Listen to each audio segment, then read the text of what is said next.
La Confédération des systèmes indépendants, également connue sous le nom d'Alliance séparatiste ou d'État séparatiste, était un régime protestataire et sécessionniste, recouvrant d'importantes portions de la bordure médiane et de la bordure extérieure. Elle fut formée par des dizaines de milliers de planètes et de secteurs qui firent sécession de la République Galactique. Officiellement dirigée par le comte Dooku et secrètement par Dark Sidious, la Confédération était officiellement soutenue par plusieurs organisations industrielles ou commerciales, comme la Fédération du Commerce ou le Techno-Syndicat. La crise politique provoquée par la création de la Confédération des systèmes indépendants déboucha à une guerre ouverte avec la République. Au bout de 3 années de conflit, la Confédération subit une série d'importantes défaites. Dooku fut tué durant la bataille de Coruscant et le conseil exécutif séparatiste fut massacré sur Mustafar. Les armées droïdes de combat furent désactivées et la Confédération implosa. Ces planètes membres furent pacifiées par l'Empire Galactique, le régime qui succéda à la République, et ses soutiens économiques furent nationalisés. La galaxie était largement dominée par la République Galactique depuis la fin de la guerre Jedi-Sith, près de 1000 ans auparavant. Toutefois, au fil des siècles, la République rencontra de plus en plus de problèmes et de divisions qui entravèrent son bon fonctionnement. Ces divisions commencèrent quelques siècles après la formation de la République, avec l'apparition de l'oligarchie de l'expansion. Ce groupe de corporations reçut l'autorisation d'exploiter les planètes de la zone de l'expansion extérieure. Toutefois, il fut rapidement découvert que l'oligarchie asservissait les populations de cette région pour son simple profit. La République décida d'intervenir et démantela l'oligarchie. Il fallut attendre 2 siècles pour que les entreprises qui formaient l'oligarchie rétablissent cette situation en créant le secteur corporatif. Cependant, la République n'intervint pas et entra en relation avec ces entreprises. Elles commencèrent à détenir de plus en plus de pouvoir au Sénat galactique. Finalement, la Fédération du Commerce, une entreprise contrôlant les routes commerciales de la bordure extérieure, parvint à s'acheter un siège au Sénat. Elle fut ensuite suivie par l'Alliance des corporations, le clan bancaire intergalactique, la Guilde du commerce et le Techno-Syndicat. La République connut également de nombreuses tensions, du fait qu'elle ne possédait pas d'armée. Elle se reposait sur le département judiciaire et l'ordre Jedi pour sa défense.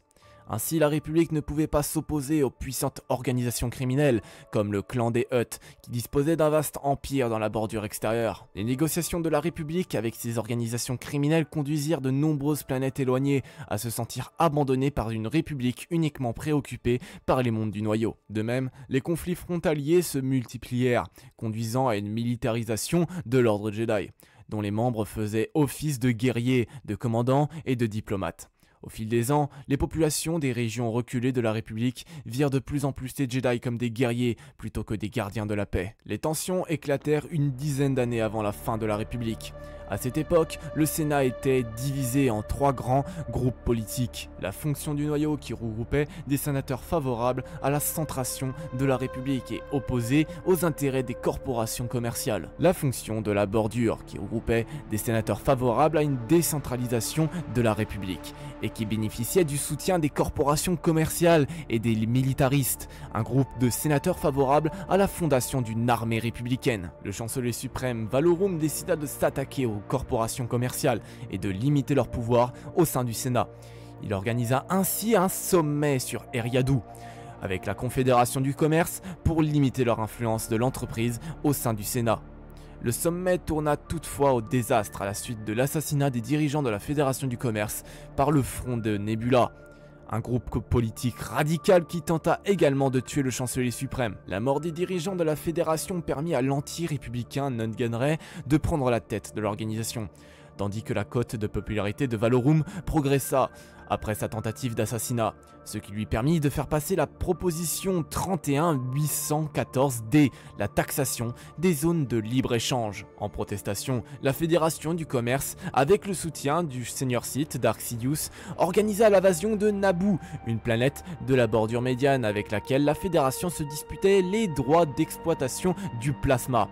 L'invasion de la planète prouva la faiblesse de la République galactique aux yeux de la galaxie. Les envahisseurs némoïdiens furent repoussés par les habitants de Naboo sans l'aide de la République, et la Fédération ne fut jamais punie pour cet acte criminel. Elle continua cependant à commercer dans les zones de libre-échange sans payer de taxes, tandis que son dirigeant, le vice-roi Nute Gunray, ne fut jamais condamné par la Cour suprême.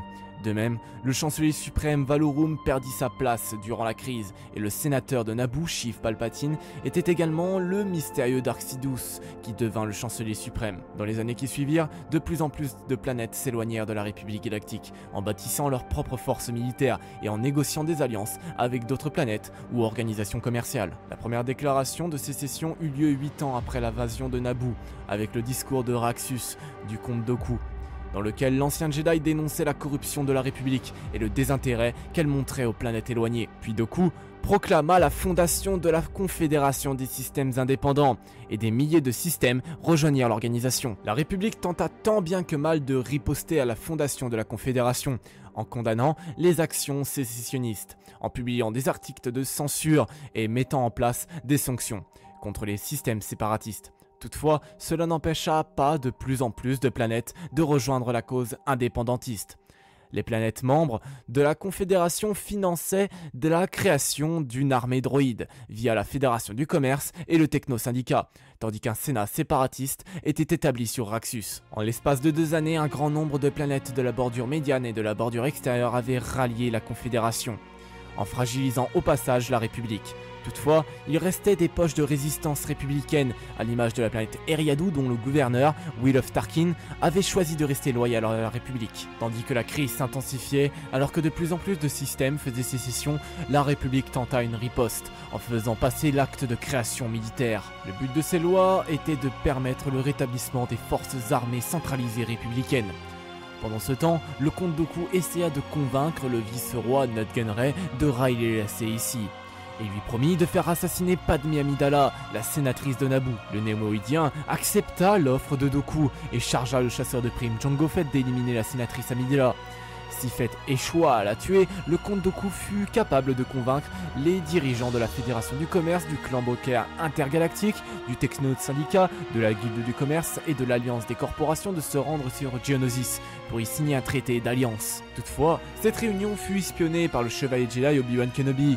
Ce dernier parvint à prévenir le Conseil Jedi avant d'être capturé par les forces séparatistes.